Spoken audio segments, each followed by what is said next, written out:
Hey, how's it going, everybody? Welcome to another League of Legends patch 6.17 guide. Today, we're covering Ashe, the Frost Archer. Smart choice. In 6.16, Ashe was easily one of the best AD carries and therefore received some nerfs in 6.17. Her Q, Ranger's Focus, had its duration go from 5 to 4 seconds, and her R, Enchanted Crystal Arrow, had its damage dropped a little bit in the early and mid game, but staying the same at late game. So this of course will reduce her early game damage a little bit, she won't have as much when she lands an ultimate, and her Q, Ranger's Focus, doesn't last as long. This is probably going to equate to 1 reduced auto attack in that time frame, which I mean is obviously some nice damage, but not the end of the world, definitely considering champions like Jhin and Sivir also got nerfed this patch. Ashe will definitely remain one of the best AD carries in the entire game. Alright, with that covered, let's get into some gameplay and the rest of the guide. So first up would be our pros and cons. Ashe is probably the AD carry with the strongest initiate, so, that's what sets her apart from other AD carries.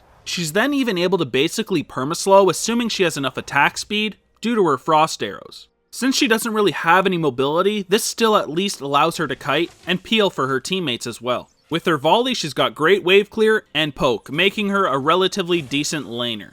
She has a strong level 1 due to her slows and volley, and a very nice auto attack range as well. With her Q, she has a very strong late game, she dishes out a lot of damage really quick, and although she's not technically a hyper carry, she's pretty damn close. So for the cons, the biggest one easily is that no escape or mobility. Positioning is key, and if you lack good positioning, you're gonna have a miserable game. Without your abilities, mainly your Q and your volley, you have very mediocre damage as well. Your poke is blocked by minions, and you have relatively low movement speed as well. Finally, there is the low outplay potential. For some people, this may be more of a pro because, it's not an insanely skill-based champion, although landing your ultimate is very important, but for the rest of us, Ashe can sometimes get a little boring. For our Masteries, we go 18 Ferocity and 12 Cunning, grabbing Fervor of Battle as our Keystone Mastery. Ashe is a champion, of course, that builds a lot of attack speed, she attacks relatively quickly, and Fervor of Battle is a great way of adding a bunch more damage. Since Ashe has permaslows, we take Oppressor instead of Bounty Hunter for that increased 2.5% damage. Other than that, we focus on increasing our damage as much as possible, as well as our sustain. For our rune page, we take attack damage reds, armor yellows, magic resist blues, and attack speed quints. One alternative for those ballsy players would be replacing the magic resist with some more attack speed. As for the rest of the runes, well, we get tanky with the armor and the magic resist, and we deal a lot more damage with the attack damage and the attack speed. For the summoners, we take the very standard AD carry summoners, Flash and Heal. Flash is the go-to for squishy champions like Ashe. You don't have a built-in escape or anything as well, so this will save your life in tons and tons of different situations. As for Heal, well, it's great for dueling enemies or surviving throughout the lane phase. It even provides a movement speed buff, which is great to escape ganks.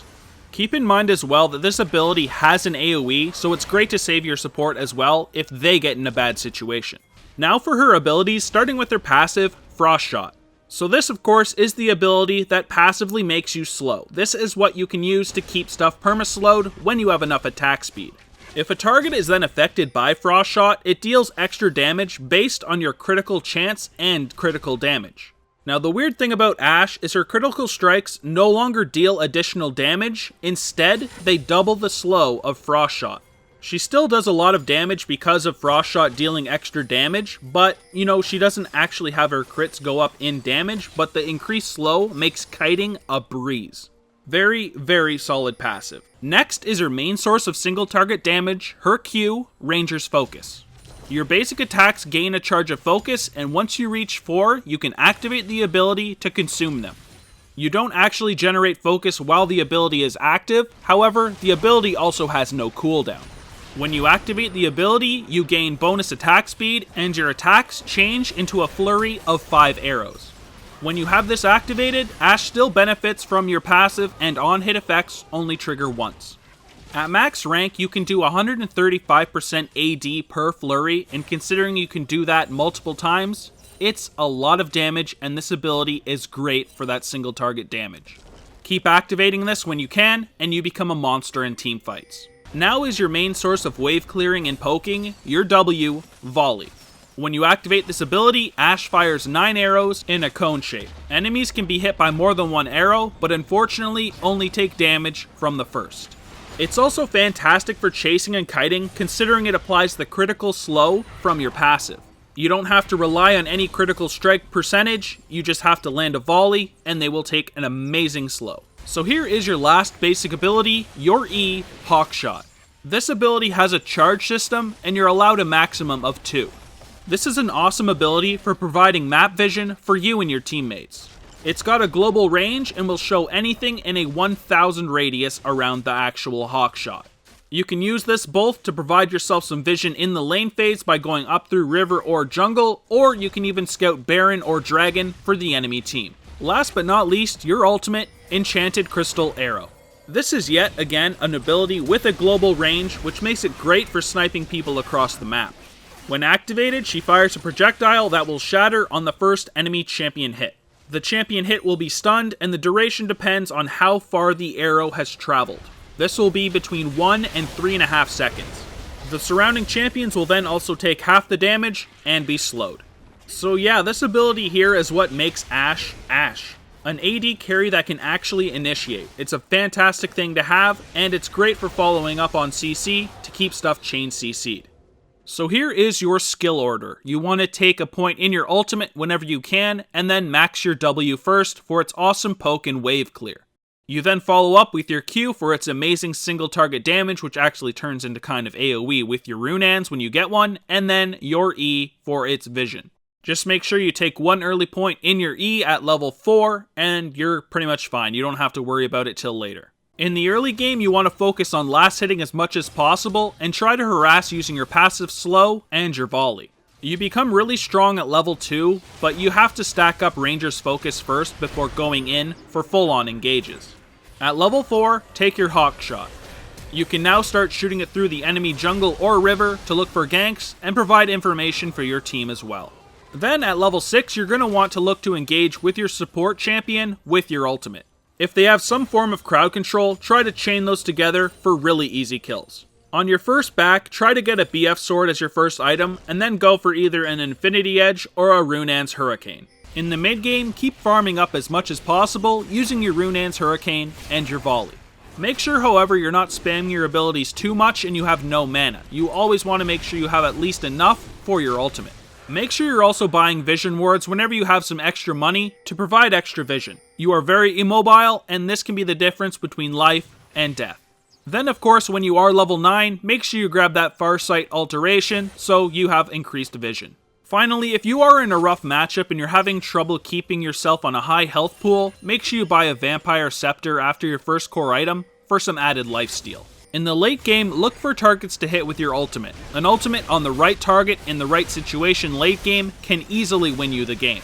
Keep in mind that Ranger's focus has no cooldown and you do have a lot of attack speed, so make sure you keep activating it when it runs off. Positioning is extremely important.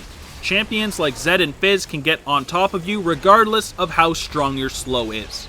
Then make sure you grab some armor penetration when it's needed. Keep looking for champions that are building armor and make sure you have your item on time. Then finally, if there is some sort of crowd control, buy a Mercurial Scimitar so you don't have to sit in it. Ashe combos really well with supports that can use her slows to land their own skill shots and have some sort of CC so they can chain CC together.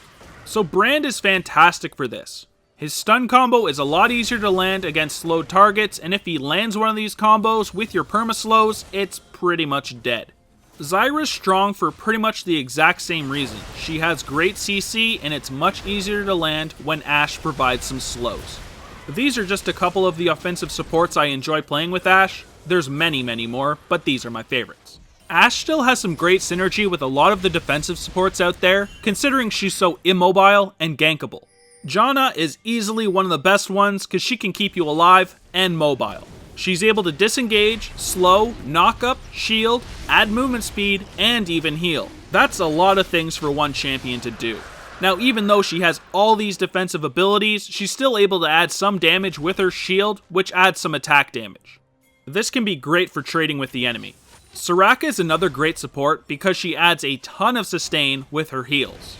The downside, however, is she's really immobile like Ashe, so positioning is very important for both of you.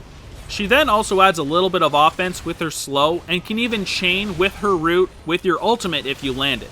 Again, these are just a couple of the defensive supports that work with Ashe, but they are, however, my favorites. So here's a couple of the hard matchups for Ashe.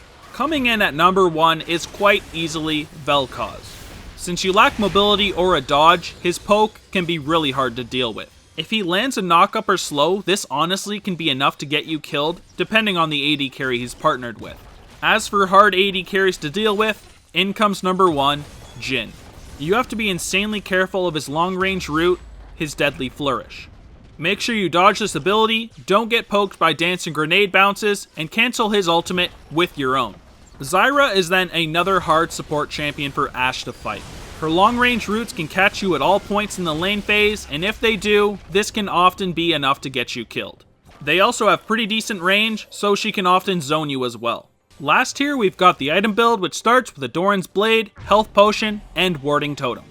For our core build, I like to build Runaan's Hurricane, Infinity Edge, and Berserker Greaves in that order. However, before doing the Runaan's, I like to get a BF Sword for some nice AD, so last hitting becomes a breeze. My favorite offensive option is easily the Essence Reaver. I almost added it into the core, but I don't always take the item.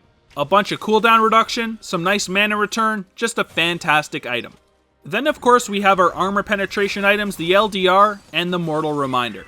In cases where we need Grievous Wounds, we take the Mortal Reminder, and if we don't, we take the LDR for its added damage. Then we have 2 different ways to add some lifesteal, the Bloodthirster and the Blade of the Ruined King. Usually I opt for the Bloodthirster, but in cases where there are a lot of tanky targets, I will take Blade of the Ruined King. Then we've also got the option of adding more attack speed in the Phantom Dancer or the Rapid Fire Cannon. For our defensive options, we have Guardian Angel, which is great against assassins since we can come back to life, the Mercurial Scimitar so we can remove CCs, the Maw, which is great against AP assassins, and the Banshee's Veil if there are multiple crowd controls. My personal favorite full build is number 1 here. I take the core, add an Essence Reaver, LDR, and Mercurial Scimitar. This gives a ridiculous amount of damage, ridiculous wave clear, some armor penetration, and the ability to remove a CC. For build 2, we instead opt for some more attack speed, taking the Phantom Dancer, and then we needed the Grievous Wounds, so we take the Mortal Reminder, and we were against assassins, so we took the Guardian Angel. Ashe itemizes rather well, and she has many options that are great for facing different opponents. So that covers everything for our Ashe AD carry guide. I hope you guys enjoyed the guide, and if you did, please like and subscribe. We have lots and lots of League of Legends content to come. You can also visit our website, egamingtv.com, to view all of our guides, and join our Twitter at egaming_TV, which is where we do skin giveaways. Other than that, thank you guys a ton for watching, and I hope to see you guys in the next video. Peace!